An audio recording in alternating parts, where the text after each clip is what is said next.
પરિક્રમ બે રૂટ ઉપરથી શરૂ થાય છે, એક તિલકવાડા અને એક રામપુરાથી. અને જે રામપુરા શરૂ કરે છે એને રામપુરાથી પૂરી થાય છે, અને તિલકવાડા શરૂ કરે તિલકવાડા પૂરી થાય છે. ગમે નથી શરૂ કરો 20 કિલોમીટર થાય. 5 કિલોમીટર કાપીને પછી આગળ આવ્યા એટલે નર્મદાના કાંઠે કાંઠે હાલ્યું જવાનું છે. એક ટિકિટના 50 રૂપિયા લે છે. આપી દે. હવે આપણે ઓળખાણ બેસી ગયા છીએ. હમણાં ઓળખો શરૂ થાય. બેસો ઓળખામાં ત્યારે 10 કિલોમીટર ત્યાં પૂરું થાય છે. પછી ઓળખું જ્યારે આપણને ઠેકાડીને આ બધું લાવે છે નદીઓ પર, ત્યારે પછી અહીંથી જે શરૂ કરવાને આવે પરિક્રમ એ 10 કિલોમીટર બાકી રહેશે. હવે આપણે 10 કિલોમીટર પરિક્રમ બાકી છે. હવે આપણે અહીંથી ઓળખામાંથી ઉતરીને હવે આપણે પરિક્રમ શરૂ કરવાની છે. નદી ઘાટનો વ્યૂ જુઓ કેવો છે અહીંનો. શિવજીની શિવલિંગ કેટલી બધી છે અહીંયા. આ છે નર્મદા મૈયા. મહાદેવ, મારા નવા વિડીયોનું સ્વાગત છે. કે આજે આપણે આવ્યા છીએ ઉત્તર વાહિની નર્મદા પરિક્રમ કરવા 2026ની. વિડીયોમાં બને રહેજો. આપણે આગળ જોઈ કઈ રીતની પરિક્રમા થાય છે. આ પહેલી વખત આપણે આવ્યા છીએ. હર હર મહાદેવ. ભાવનગરથી આપણે વડોદરા આવ્યા, વડોદરાથી આપણે તિલકવાડા આવ્યા, તિલકવાડાથી આપણે ચાલીને થોડુંક આવ્યા એટલે મારુતિ ઘાટ આવ્યો. મારુતિ ઘાટથી પરિક્રમ શરૂ થાય છે. અહીંથી 20 કિલોમીટરની પરિક્રમ છે. મારુતિ ઘાટથી ઉતરો એટલે તરત પગથિયા આવે છે. આવી રીતે નીચે 30 પગથિયા જેવું ઉતરવામાં આવશે. આવી રીતે નીચે ઉતરવાનું 30 પગથિયા જેવું છે. પછી નીચે ઉતરીને પછી સીધું આ બાજુ હાલવાનું. પછી ત્યાં થોડાક એટલા નીચે ઉતરવીને એટલે તરત છે આગળ આવીને એટલે ડાબી બાજુ આપણે વળી જવાનું.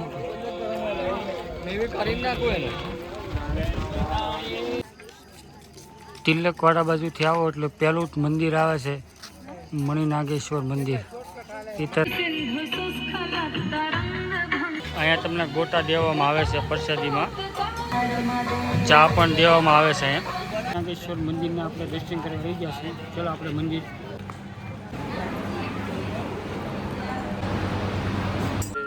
મહાદેવ. હવે આપણે મંદિરના દર્શન કરી લીધા છે. હવે આપણે ધીમે ધીમે પરિક્રમ શરૂ કરવી છે. હર હર મહાદેવ. 3 કિલોમીટર જેટલા આપણે આગળ હાલવી એટલે કેપ આવે છે. તમને બેસવાની ચા પાણી નાસ્તો બધું મળે છે અહીંયા. તે ગરમા ગરમ બટેટા પૌવા આપે છે. અહીંયા તમને ચા બટેટા પૌવા અને ગરમા ગરમ ખમણનો નાસ્તો કરાવે છે. ચા પાણી નાસ્તો કરી લીધો છે. 3 કિલોમીટર કાંઈક નહીં થશે. હવે આપણે ધીમે ધીમે આગળ હાલ્યા જઈએ છીએ. હાલતા હાલતા કપિલેશ્વર મહાદેવ મંદિર પાસે પહોંચી ગયા આપણે. હવે ચલો આપણે અંદર મંદિરમાં જઈએ.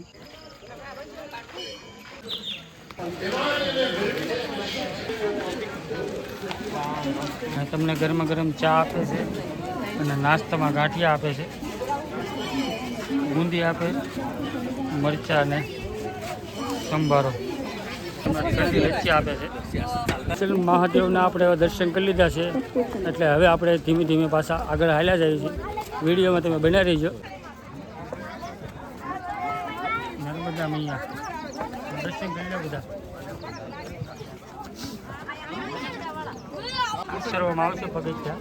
30 જેટલા પગથિયા છે. 5 કિલોમીટર કાપીને પછી આગળ આવ્યા એટલે નર્મદાના કાંઠે કાંઠે હાલ્યું જવાનું છે. કે ઓલપાન કાંઠે કોઈ નદીમાં નાવા ન જાય ને એ માટે. એટલે હવે આપણે નર્મદાના કાંઠે કાંઠે હાલી જવાનું છે. 2 કિલોમીટર જાય એટલે ઓળખ આવી જાય. વિડીયોમાં બન્યા રહીજો તમે.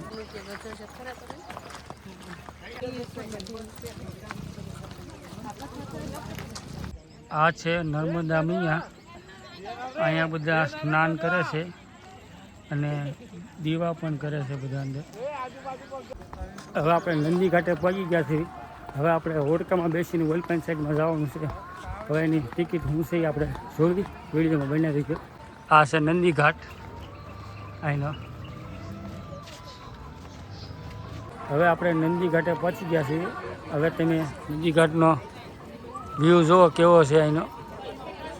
શિવજીની શિવલિંગ કેટલી બધી છે અહીંયા તમે જોઈ શકો છો. ઘણા બધા શિવલિંગ છે અહીંયા મહાદેવના. આ નંદી ઘાટ છે. ઘાટથી આપણે હોડકામાં બેસીને ઓલા કાંઠે જવાનું છે. કેટલી ટિકિટ છે આપણે જોઈ વિડીયોમાં બનાવી. અહીંયા એક વ્યક્તિના 50 રૂપિયા છે. 5 વર્ષ સુધીના બાળકોને મફત બેસવામાં આવશે.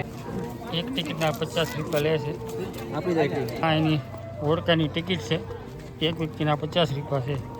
અને અહીંથી હાલીને જવાનું અંદર હોડકામાં બેસવા માટે લાઈન હોય. આવી રીતે પાછળ લાઈનમાં હાલ્યું આવવાનું ધીમું ધીમું. હોડકામાં બેસવાની લાઈન હોય. આવી રીતે ડોંગ બનાવેલો છે. ડોંગમાંથી નીચે હાલવાનું. આ છે હોડી. આ નાવડી છે. નાવડીમાં બેસી જવાનું છે. અને સામે કાંઠે જવા ઉતરશે આપણને.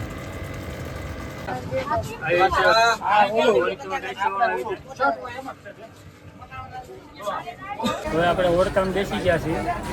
હમણાં હોડકું શરૂ થાય. આવી રીતે બધા બેસી જાય અંદર.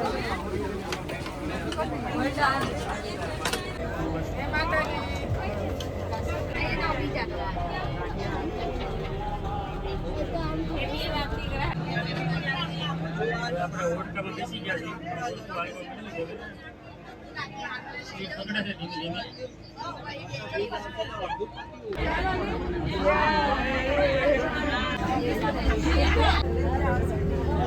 આ છે નર્મદા મૈયા.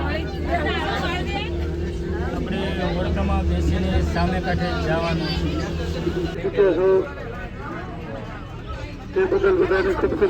આપણે હોડકામાંથી નીચે ઉતરી ગયા છીએ.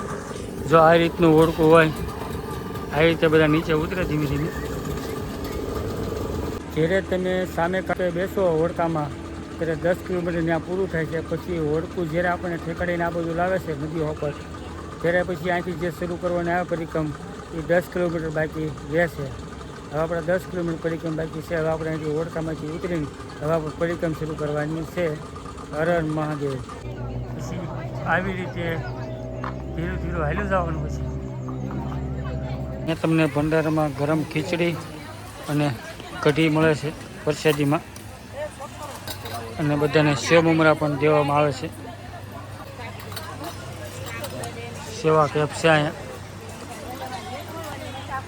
પછી આવી રીતે બેસીને બધા જમે છે. પ્રસાદી લે છે બધા.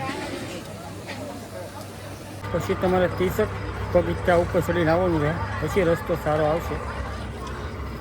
આવી રીતે પગથિયા ચડી ઉપર આવવાનું.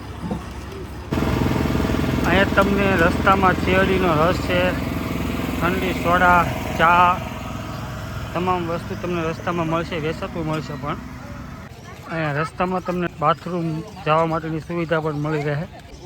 હોડકામાં બેસીને થોડાક બહાર આવો એટલે તમને આ મંદિર જોવા મળશે. મંદિરની અંદર દર્શન ગળદી છે. થોડીક લાઈન છે. પરિક્રમ 2 રૂટ ઉપરથી શરૂ થાય છે. એક તિલકવાડા અને એક રામપુરાથી. અને જે રામપુરા શરૂ કરે છે એને રામપુરાથી પૂરી થાય છે. અને તિલકવાડા શરૂ કરે તિલકવાડા જ પૂરી થાય છે. ગમે નથી શરૂ કરો 20 કિલોમીટર થાય. રામપુરા અત્યારે આપણે અહીં ઊભા છીએ. આપણે તિલકવાડાથી શરૂ કરી હતી એટલે તિલકવાડા આપણે પૂરી કરવાની છે. અહીંયા 10 કિલોમીટર પૂરું થાય છે. હવે 10 કાપવાનું બાકી રહ્યું છે. હવે આપણે આ મંદિરે દર્શન કરવા જવાના છે. અંદર અહીંથી આમ સીધા જાઓ ને એટલે અહીંથી રસ્તો જાય છે અંદર. આવી રીતે આમ રસ્તો અંદર. અહીંયા માંગરોળ ગામ આવે એટલે તમારે વિસામો કરવો હોય, બેસવા માટે ખુરશીની એવું છે. સુવિધા સારી છે. અને કાંઈ તકલીફ હોય, તમારે પગ દુખતા હોય કે દવા લેવી હોય તોય પણ સુવિધા છે. અહીંયા તમને ફ્રીમાં દવા આપશે. અહીંયા ચેકઅપ કરશે. હવે અહીંથી તિલકવાડા 4 થી 5 કિલોમીટર છે. આપણે અહીંયા રસ પીવા ઉભા રહ્યા હતા. શેરડીનો રસ હતો. આવી રીતે બધા હાલ્યા જાય ધીમે ધીમે. હવે હનુમાનજી મહારાજનું મંદિર આવ્યું છે ને ચા પાણી છે. તમે જુઓ કરે છે. નાસ્તો આપે છે કાંક. જય હનુમાનજી મહારાજ. બુંદી, સેવ મમરા કેળો એક એક આપે છે. નર્મદા આવી રીતે બધા વિસામો કરે છે ઘડી. ઈશ્વર મહાદેવ મંદિર તરફ જવાનો રસ્તો. અહીંયા મંદિર આવ્યું છે શંકર દાદાનું. તમે પરિક્રમ રાતે કરો કે દિવસે કરો તમે ભૂલા ન પડે ને એ માટે અહીંયા બધે બોર્ડ માર્યા છે કે આ તરફ જવું. એમ વળાંક આવીને બોર્ડ માર્યા છે બધે. સીતારામ આશ્રમમાં ભોજન પ્રસાદ આપે છે. શું શું આપે જોઈએ આપણે. અને તમને સીતારામ આશ્રમમાં ગુંદી, ગાંઠિયા, રોટલી, શાક છે, ભાત છે અને કઢી છે. આવી રીતે સેવા આપે છે આ લોકો. અહીંયા ભક્તો આ લોકો બધા સેવા કરે છે. આરામ કરવાની પણ સુવિધા છે અહીંયા. જમીન ઘડીક આરામ કરવું હોય તો. જેવું ઓઇલપેન સાઈડમાં હતું ને એવું જ આ સાઈડ છે. ઓઇલપા પણ નીચે ઉતરીને નર્મદા મૈયાની કાંઠે કાંઠે હાલવાનું હતું. આ બાજુ પણ નર્મદાની કાંઠે કાંઠે જ હાલવાનું છે. આવી રીતે ધીમે ધીમે હાલી જવાનું છે. 2 કિલોમીટર જેવું છે એવું લાગે છે.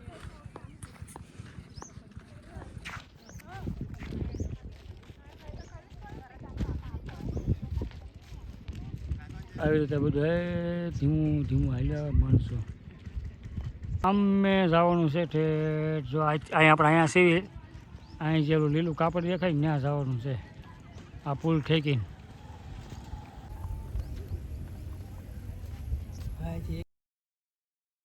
અહીંથી તિલકવાડા 1 કિલોમીટર આગું છે. 1 કિલોમીટર આગું હોય એટલે તમને અહીંયા આવી સુવિધા મળે છે. આપણે અંદર જોવી કઈ રીતની સુવિધા છે. આવી રીતે સ્વાગત થાય આપણું. અહીં જો સુવિધા પણ છે ખાટલાની. તમારે આરામ કરવો હોય, સૂવું હોય 2-3 કલાક, 2 બાજુ છે ખાટલાની. અને મોટા મોટા કુલર મૂક્યા છે. મોટો જબરદસ્ત છે. બેસવાની ખુરશીઓ પણ છે. જો આવી રીતે બધા સૂતા હોય ખાટલામાં. ઉપર પંખાની પણ સુવિધા છે બધી બાજુ. જો ગેટ બનાવેલ છે અહીંયા. આમાં થઈને પાર જવાનું. હવે આપણે બીજ આવશે. આ આપણે બીજ ઉપર થઈને જવાનું છે. આ આપણે નર્મદાની ઉપર બીજ બનાવેલ છે. એની ઉપર થઈને આપણે હાલીને ઓલી પાર જવાનું છે. નર્મદા નદી છે. બીજ છે 1/2 કિલોમીટરનો.